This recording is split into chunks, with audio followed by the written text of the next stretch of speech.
Howdy folks, it's your boy here, and we are back for some more Fire Emblem Heroes. So we got the legendary Chez Datamine, and I thought it was actually going to have a little bit more. I thought we were going to get the Christmas sales and things like that in here, but we actually didn't, it doesn't look like. We can quickly go ahead and take a look at this post by Mr. Gengar.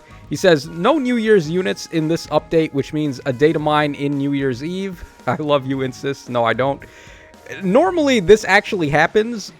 Every year prior to this, the New Year heroes also end up in the Datamine for the legendary hero of the December month.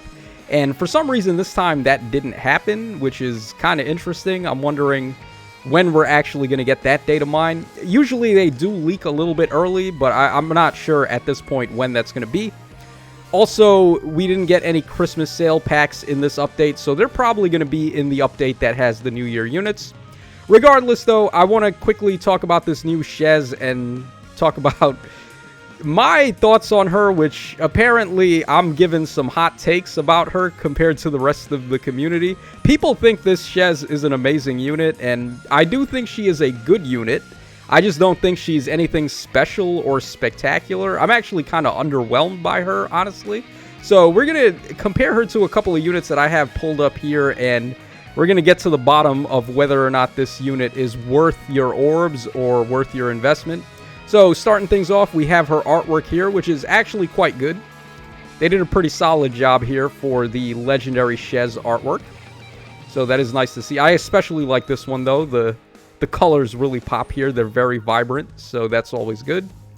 And then we got the injured art for her.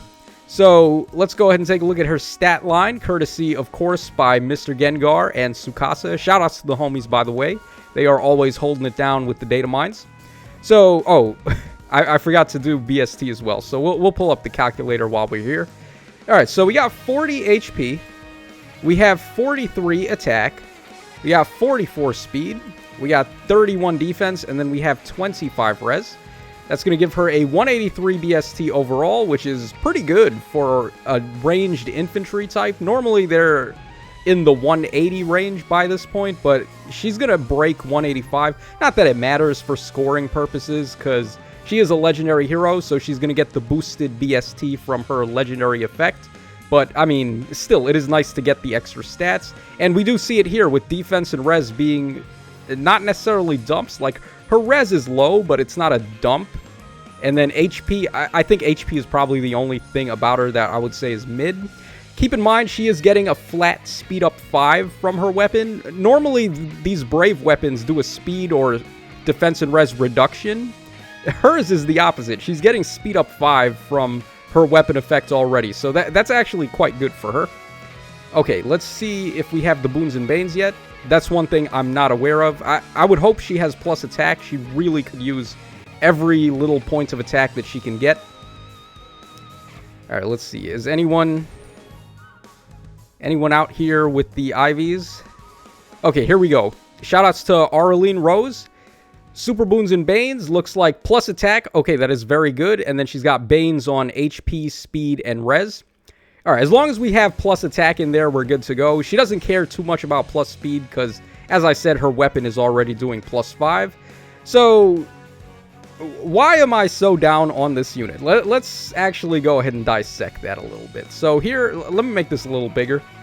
Alright, so this is her kit. Like I said, speed up 5 from the weapon. She gets a brave attack on double phases. She neutralizes penalties to herself at any point. There's no condition on that. I think that's actually probably the best thing that they gave her. Being able to neutralize any attack and speed drops are going to be quite good for her. And then also, if her speed is better than the foe's speed, she gets a ramp effect for her specials when she's attacking. That's going to be pretty good. Unfortunately, she doesn't have -1 special trigger. I would have really liked it if she had that. That would have actually fixed a couple of her issues, but no -1 special trigger, which is a big RIP there. So they gave her Glimmer as her special. She is a dagger unit, so you're free to give her lethality if you want. Or you could give her special Spiral 4 and something else to get the Nullify DR that way. Or just give her Ruptured Sky, because her might is abysmal on this weapon, and stealing the opponent's attack stat is going to be better. Also, with the low hit cooldown of Ruptured Sky, that's going to be nice. Now, this unit is entirely carried by her A skill. I think her weapon itself, like on paper, is just okay.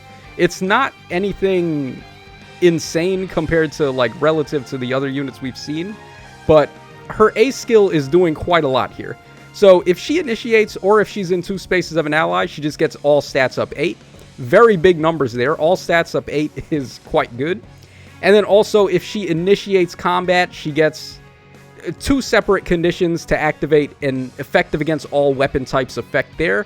I'm not going to go into too much detail about the actual condition, but basically, you just want her to be really quick, and then she's going to be effective against all weapon types when she initiates.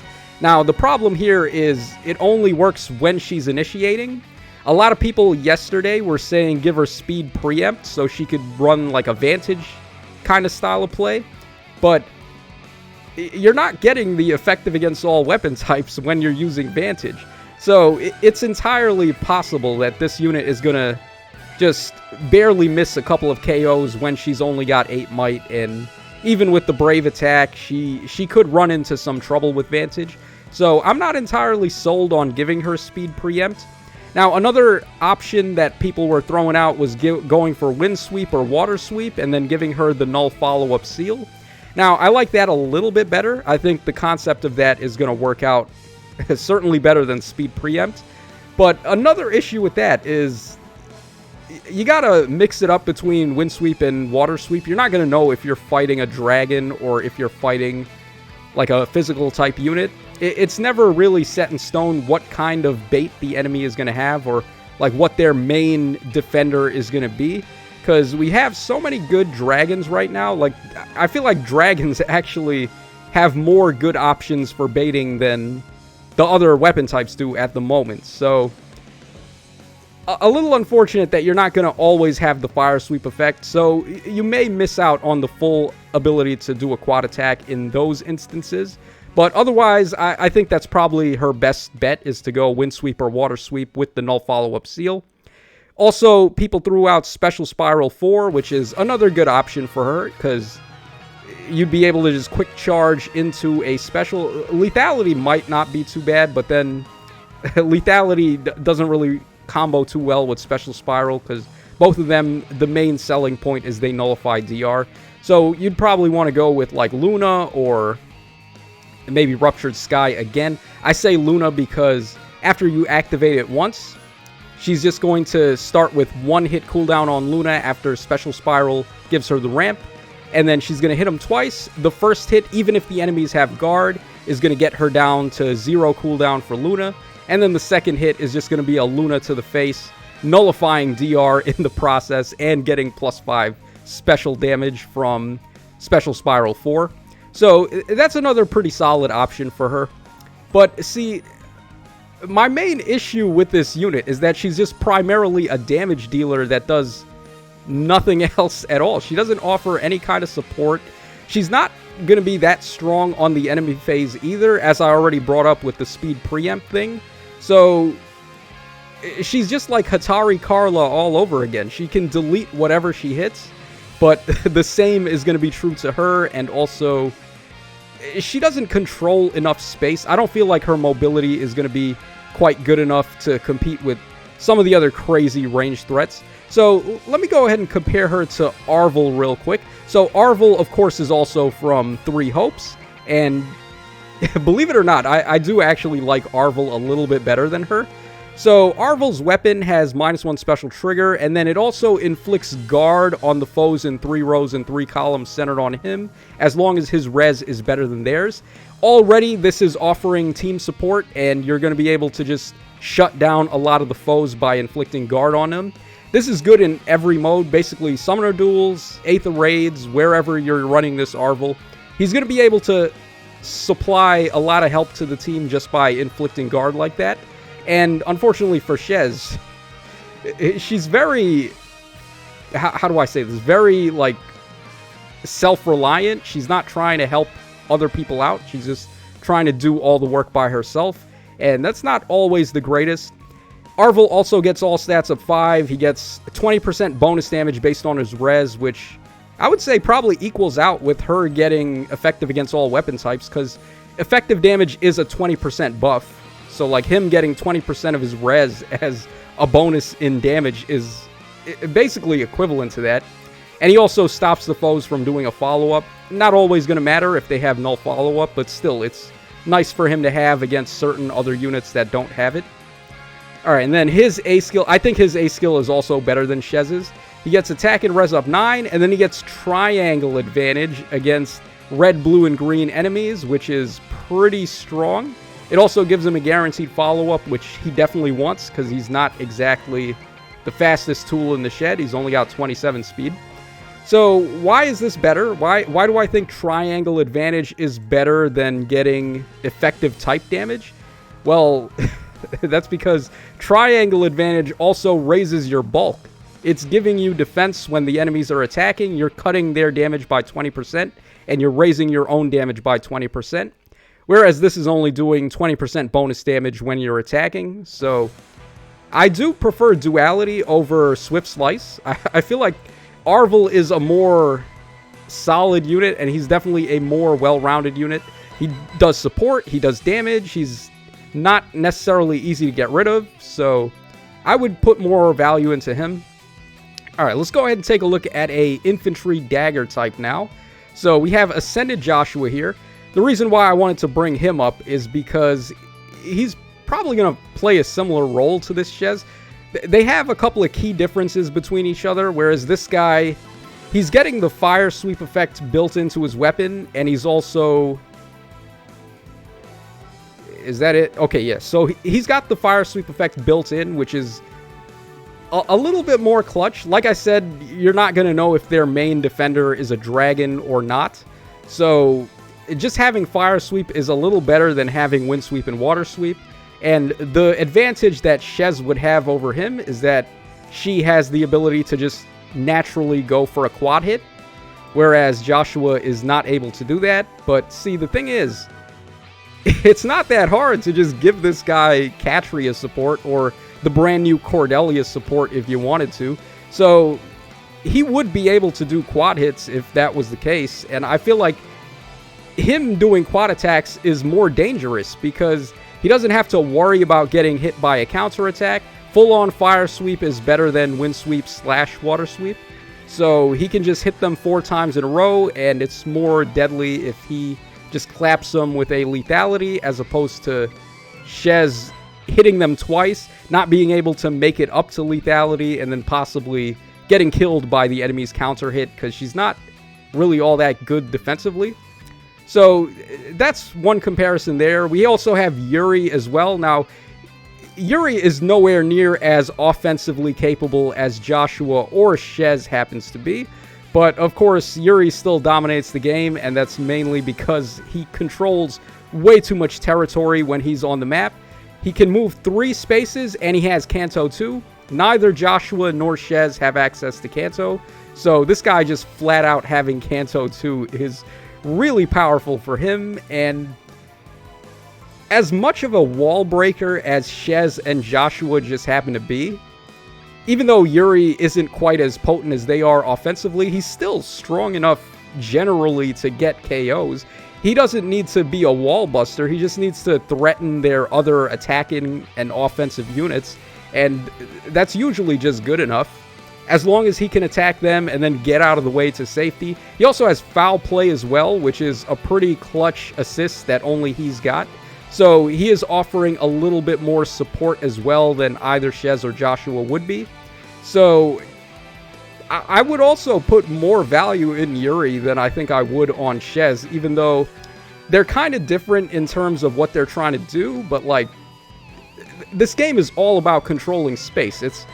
It's very similar to chess in that way, where, okay, sure, the queen might be the strongest piece, and not always, but in general, the queen is the strongest piece on the board, and the reason why that is, it's not because the queen can capture any enemy piece. Like, every piece is capable of doing that. Like, pawns are able to capture any piece they want.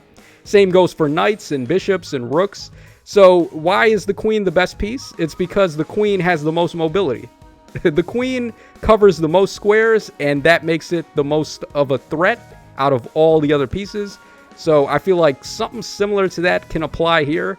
We've always seen this every single time the meta changes. Movement, mobility, antics like jumping effects are always going to be the strongest thing. So that's why I would put more value into Yuri. Okay, next up we have Chrom here, Duo Chrom. He's kind of a wall buster, but not really. I'm going to admit, like, offensively, this guy isn't really that scary. I'm not too threatened by him. Just in a bubble, I don't really think he's... I would even consider him a wall breaker. He's just... He's a solid damage dealer, but what really makes this guy good is just the fact that he's got to change fate, and he can reposition an ally and then move again. And when he's doing that, he's also ramping them by special cooldown count -1 to both himself and the ally. This guy is going to be good forever. There's never going to be a moment where this guy stops being useful. Even if he stops being able to kill enemies, it doesn't matter. He just has to use his reposition effect, and he's helping the team massively just by doing that. Whereas Shez is a one-trick pony. She just only does damage, and that's basically it. So, again, I would give the edge to Chrom in this little comparison here. Next up, we have Air. Okay, so I don't know if this is a fair comparison. Air is probably the best unit that we've looked at so far, and I'm still kind of kicking myself that I skipped this unit. I knew for a fact she was a must-summon, but you guys know the deal. I was just saving orbs, potentially thinking I was going to go for a +10, but I ended up just going for the fodder. So regardless, we have Air here. This Air is just a big cheater, just like Brave Seliph. She has built-in Miracle, so there is no way to delete her in one round of combat. If you can't double her and kill her on the first hit and then kill her on the second hit, you just don't have a chance to get rid of this unit, and that's applying pressure. When your units can survive a round of combat no matter what happens, that applies a lot of pressure, because now the opponents have to take a second action just to get rid of this one unit. Chez is not able to do something like that, and it's not her fault. I mean, there's only a select set of units that actually have access to the Miracle effect, but I would give a massive edge to Air because of that. Not only is she doing similar damage, I mean, this Air is nothing to scoff at when it comes to damage. She's a very potent damage dealer. She also has that Miracle effect to fall back on, and being a cavalry type unit, she's able to just cover more space than this Chez is capable of doing as being only infantry. Chez also kind of got killed a little bit because infantry ranged is not able to use Assault Troop or whatchamacallit, Odd Tempest or Even Tempest, so you're just stuck at one, or you're stuck at 2 range movement with her, and she can only attack from 2 spaces away. So it would have been a little bit nicer if, well, I don't know if they could have made her a different movement type, but she needed like +1 movement somewhere, or Kanto Rem or something. Like they really needed to give her a little bit more than just doing damage, in my opinion. And then finally, actually, I don't even know why I'm bringing this up.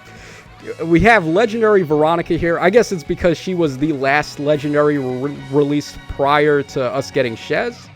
But is this really a fair comparison? Do I really want to bring up Veronica against Chez? We're looking at probably the best player phase unit in the game right now. This Veronica, I've been tearing ass with her in every mode, just giving her Catria support so she can get the quad attack. She has the full-on fire sweep effect just like Joshua does when he initiates. So she's going to hit the enemies 4 times. She's got no follow-up. She has nullification of DR. She's getting a ton of damage. She has some crazy stat swings. There's really just no answer to this unit that's particularly safe. Also, she nullifies guard too with her special, so like all of the good things that Chez might have been able to do is just exemplified way better by this Veronica, I think. So that's just my take on Chez. I just wanted to clear the air there why I'm not really impressed by this unit that much. Also, like, all the things that you could do to make her better are also coming with side effects too. Like speed preempt, if you gave it to her, she's not able to run close counters, so she wouldn't be a true enemy phase like Omni Breaker, I guess you could say, or whatever you want to call her. if you give her Fire Sweep or anything like that, then you're taking away her Beast skill to possibly add some more damage, like maybe giving her Seal Defense 4 or Special Spiral 4 or anything that's going to allow her to hit harder. So it's like pick and choose with this unit. There's never going to be a perfect build that does absolutely everything you want. And I feel like that matters because a lot of the other units that we looked at are just doing pretty much everything that they want to do, and there's like no drawbacks at all to them. So that's gonna wrap us up for this video. Hope you guys enjoyed me just spitting some hot takes here, but I just wanted to give you guys my full-on thoughts on Chez and why I wasn't impressed yesterday. So this is your boy Tacho signing out. Let me know in the comments section down below how you guys feel about Chez, and do you think she is a worthwhile unit? Do you think she is a worthy legendary hero? Let me know all that in the comments. And I will catch y'all again tomorrow when we do some summons.